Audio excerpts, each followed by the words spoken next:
जब मैं घूमने आया था यहाँ पर पिछले 8 दिन से, तब मैं जब लोगों के बीच में गया तो मैंने लोगों के सामने बात रखी तो लोगों ने कहा कि जावेद साहब, असद साहब आ जाएंगे क्या?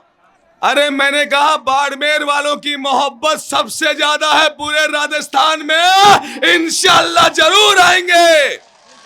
थोड़ा सा मन में कंफ्यूज था, इस कंफ्यूज को रखना नहीं है। मैं सदर साहब से कह चुका हूं, हमारे कायदे मिल्लत से, कि साहब ये वो आवाम है जो ये भीड़ आपको दिख रही है ना, ये भीड़ पहली बार राजस्थान के अंदर वोट में तब्दील होगी। एक बार हाथ खड़े करके कहिए कि वोट मिलेगा ना एमआईएम को। अरे मैं गलत तो नहीं बोल रहा हूं ना? अरे भैया, हिंदुस्तान में सदर साहब बहुत सी जगह जाते हैं, अरे भीड़ें बहुत आती हैं दोस्तों। आपकी मोहब्बत में मैं, मेरी पार्टी, मेरे सदर आपकी मोहब्बत पे कुर्बान जाए, लेकिन इस भीड़ को वोट में कन्वर्ट कर दोगे तो यहाँ के मुखिया अशोक गहलोत की और यहाँ के हमारे बुजुर्ग नेता आमीन खां की भी नींदें उड़ जाएंगी। अरे धनी, ये मारवाड़ है, यहाँ की आवाम किसी से डरने वाली नहीं है, न दबने वाली है। अरे हम थोड़े पढ़े लिखे कम जरूर होंगे, लेकिन दीवानगी पूरे हिंदुस्तान के अंदर अगर नंबरों की बात कर ली जाए तो शायद इंशाल्लाह बाड़मेर वालों की दीवानगी नंबर 1 मिलेगी इंशाल्लाह।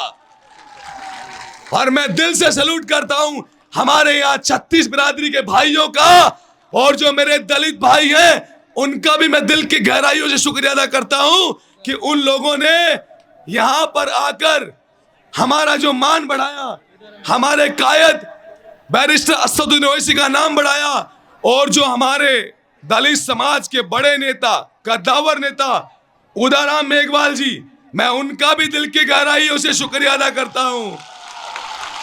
बड़े भाई जावेद ने आपसे बात की है, जावेद और उसकी पूरी टीम ये बात निभाएगी, और ये जो मेरे भाई है ना, ये भी बात निभाएंगे।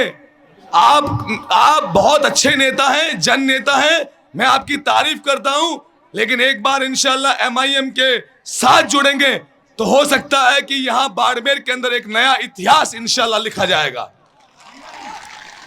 अब मैं बात कर लेता हूं कि हमारे लिए हमारे सदर ये दीवानगी क्यों है, ये दीवानगी किस लिए है?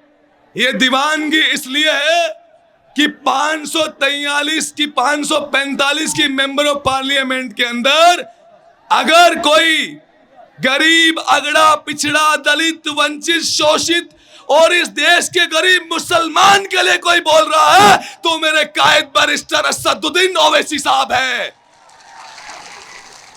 अरे आए दिन मॉब लिंचिंग की घटनाएं हो रही है। अभी रिसेंटली काटबिका में नासिर जुनैद को जला दिया गया, और वहां पर पूरे हिंदुस्तान के अंदर सेकुलरिज्म के नाम पर नेता बहुत है, और इस कांग्रेस गवर्नमेंट में भी 9 एमएलए है, उनके मुंह पर चुप्पी लगी हुई थी, उनकी जबान दबी हुई है। ऐसे लोगों को आगे राजस्थान के अंदर लीडरशिप नहीं देंगे। हाथ खड़ा कीजिए कि नहीं देंगे ऐसे लोगों की लीडरशिप, नहीं देंगे राजस्थान में। जो किसी शोषित, गरीब, वंचित और किसी के साथ अगर अन्याय हो रहा है वहां अपनी जबान नहीं खोल सकते तो हम उसे नेता नहीं मानेंगे। अगर हमारा कोई नेता होगा तो बैरिस्टर असदुद्दीन ओवैसी होगा, कोई नहीं होगा। मैं आपसे कहना चाहता हूं सब दोस्तों से, और अभी सदर साहब मुझसे पूछ रहे थे कि जावेद साहब यहां पर क्या माहौल रहेगा।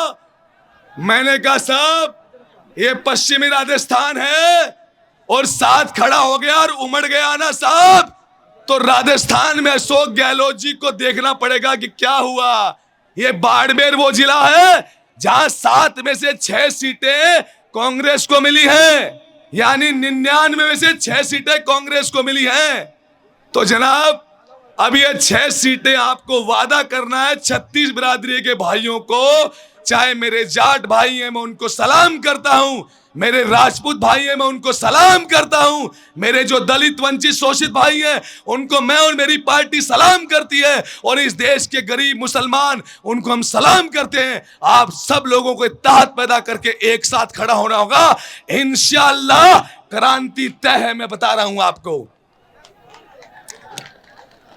अब आप लोगों को जब हम काम कर रहे हैं तो कई लोग कांग्रेस के लोग कहते हैं कि ओवैसी साहब बीजेपी की बी टीम है, बोलते हैं ना, बोलते हैं। और जब मैं जब यहां पर आया तो मेरे पास ये सवाल आया, तो मैंने सोचा, क्योंकि सच्चर कमेटी 2006 में बनी, उसने बताया कि मुसलमानों का एजुकेशन इकोनॉमिकल पॉलिटिकल रेशियो बहुत कम है। शिक्षा की बात करूं तो 100 में से 3 बच्चे 10वीं पास कर रहे हैं, 1.5%, यानी तकरीबन 100 में से 1000 में से 15 बच्चे 12वीं पास कर रहे हैं। ग्रेजुएशन की बात करूं तो 5 बच्चे, और इससे अलहदा बड़ी डिग्री की बात कर लूं LLB MBA वगैरह इनकी, तो 1000 में से 2 बच्चे। तो मैं मेरे भाइयों को बताना चाहता हूं कि आप लोग एक चीज को गांठ मान लें, वो क्या है कि ये बी टीम का जो टैग लगा रहे ना, इनको डर है 75 साल से सेकुलरिज्म के नाम पर हमको ठगते आए हैं। इनको डर है कि हिंदुस्तान में एक नेता इन गरीबों की आवाज न बन जाए, इसलिए एक झुंझुना बजाते हैं, बी टीम, सी टीम, डी टीम। अरे तुम कौन सी टीम हो? चाहे जहां बीजेपी से निकाह पढ़ लेते हो, चाहे जहां किसी भी सेकुलर पार्टी से निकाह पढ़ लेते हो, तुम्हारे नेता कांग्रेस के सारे बीजेपी में जा रहे हैं। अरे भाई वो कौन सी टीम है?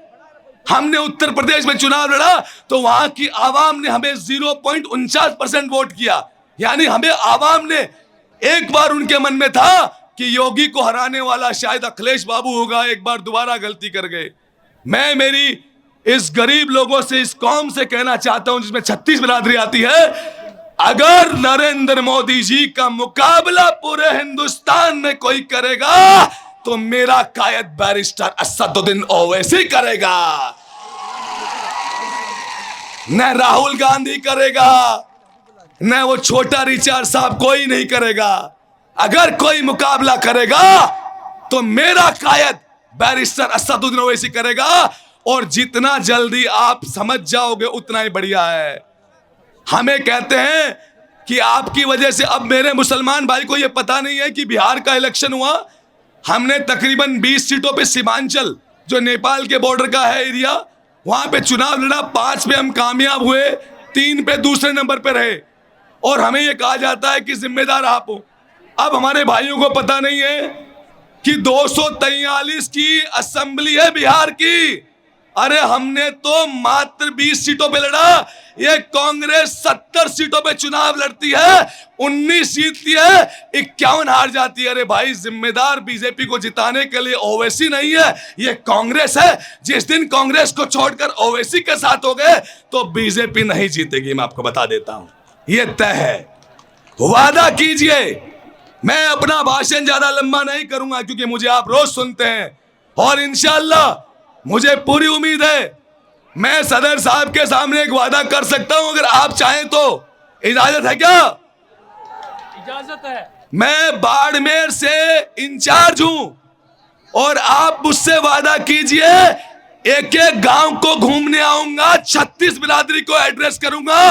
आप मुझसे वादा कीजिए कि मैं जिस गांव में जाऊंगा, चाहे मेरा दलित, गरीब, वंचित, शोषित, मेरा राजपूत भाई, जाट भाई, मेरा कोई भाई क्यों ना, मुसलमान भाई, सबके पास जाऊंगा।